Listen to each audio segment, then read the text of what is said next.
Okay, guys, let's talk about sleep paralysis. This subject haunts all the dreamers, particularly the dreamers who practice out-of-body experience and astral projection. Fearing the unknown, an unprepared dreamer will have all the reasons in this world to hate the sleep paralysis. Sometimes, we experience the incapacity to walk or run in the dreams, and upon awakening, we might feel frustrated because of that. But in this case of sleep paralysis, it is another game altogether. We believe to be awakened, not asleep. We have lost the power to move our bodies. Besides this nightmarish situation, the hallucinations that accompany the phenomenon have the potential to shake the mind of the strongest woman or man on earth.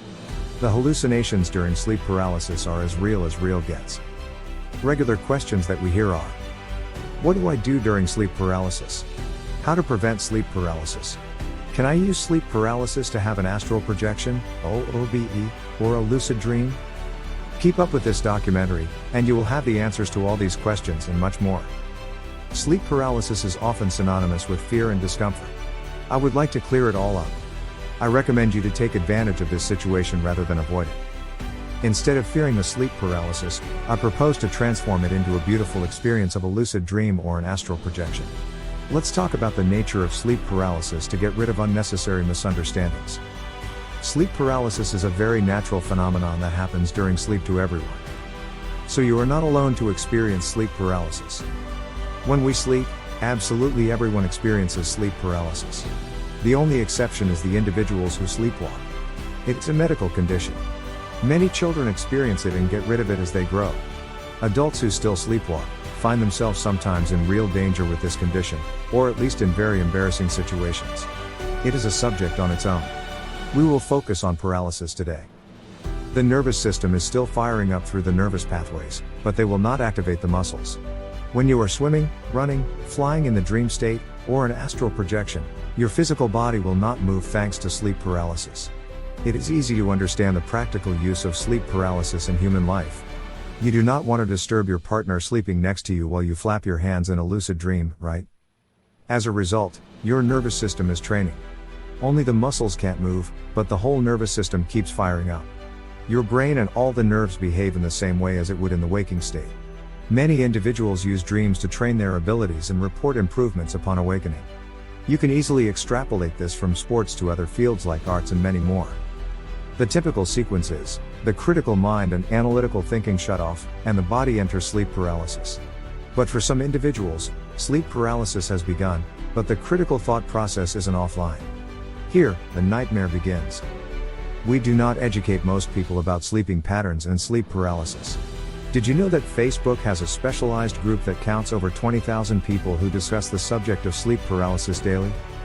With all the grandma stories and horror movies that we have watched, we have enough material in our minds to spook ourselves. The beauty of sleep paralysis is that when it is in place, it means that the dream machine is on. You are in a dream. You think that you feel your body, but it is your dream body that you think. You will believe to hear a sound with your ears, but it is dream sounds that you witness, etc., and so on. It is not impossible to feel the body as well at the same time. It is a dual sensory input. You will feel your body and your dream by at the same time. It is also possible to be in more than two locations at a time. The dream overlap can be very confusing, because of the infinite possibilities of the subconscious mind. Move your dream body with the will rather than with the muscles. I will tell you soon how to work with your mind, rather than with your muscles. So, sleep paralysis is a natural occurrence. Thus, the body is asleep. Interesting information for you: it does not paralyze facial muscles. You can still move your eyes, and you can even move your lips or even say a few words. Rolling your eyes in the dream state will make your actual eyes move in the same direction. I have found that if I talk in the dream state, and it comes out gibberish, I know that I am activating the vocal cords of my body, which wakes me up. So, I usually stop talking in the dream state and use telepathy instead. But if your goal is to wake up, you could use this to wake up your body and end the sleep paralysis. If you feel the fear, it will usually deepen your experience and serve as an anchor to the dream state. Fear is part of a weird anchoring technique to prevent premature awakenings. It is not in my anchoring arsenal. But I understand how some of you could manipulate that to stick yourself in the dream state.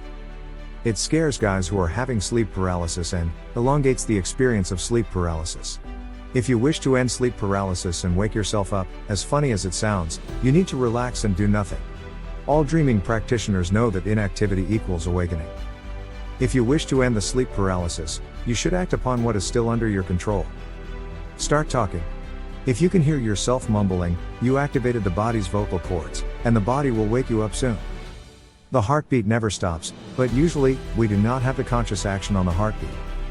Our breathing muscles never stop too. We still keep breathing. So what you can do is, focus on your breath and change the pattern to a quicker breathing pattern. The body will interpret this as an exciting situation, and most probably will wake you up. So when the body detects that something is wrong, the body will wake you up. You just need to know that and take advantage of it to wake yourself up. On the contrary, you will avoid such situations, to prolong your dreaming experience. You are basically already in your dream or astral body, but you feel yourself on your bed and wrongly think to be awakened. In reality, you are asleep and try to move any part of your body in sleep paralysis. Instead, you need to get hold of your dream body with intent. Everything works with intent in the dream state. Your dream body or astral body, if you prefer to call it that way, does not escape your intent. I have experienced sleep paralysis many times. And I am always delighted to be in it. I know some of you are raising eyebrows when I say this. The moment I detect myself in sleep paralysis, I immediately activate my thoughts to move rather than trying to fire up the muscles. Sometimes, I imagine my hand manipulating a mobile phone that appeared in my hand, and all I had to do is stand up with it. Your dream body answers to intent. Your body responds to the muscles. That is a significant difference that you will need to understand. Here is a little exercise for you to understand better the nature of the intent of how it works in your lucid dreams and astral projections. The next time you have shifted, try to fly without moving your arms or legs. Sometimes, just for fun, I sit in a lotus position in my dreams and fly that way without flapping my arms to swim in the air or moving my legs to make the first jump into the air. When you do this, you will realize what drives you, your thought and your intent. Don't move, think to move, as my friend Jeff likes to say. Check out his channel, The State of Consciousness. If you moved your hand at least, perform a reality check, to reinforce the idea, of you being in a dream. My favorite is to close the two nostrils and try to breathe through. If you do, it means you are in the dream state and are just closing your dream nostrils, while your body is still breathing. Get up from your dream bed and proceed with the execution of your plan of action for your shift. I hope, we have cleared up a little of a mystery for today. I wish some of you transform your uncomfortable experiences of sleep paralysis into beautiful lucid dreams or astral projections. And some of you will improve the success rates during the inductions, by detecting and adequately addressing the sleep paralysis. Yuri Zaritsky is a longtime practitioner and independent researcher. He has compiled an online course, that has absolutely everything in it. It is often on sale and costs only $15. The links are in the description of this video. Guys, let us know in the comments below if you liked, or even did not like this presentation. Leaving a small thanks means a lot to us and encourages us to do better for you. You can also share in the comments below your progress with Lucidity for All courses and how it works for you. Consider subscribing to this channel to do not miss the updates. Do not forget to activate the notifications so that YouTube tells you when Lucidity for All is kicking with the new content.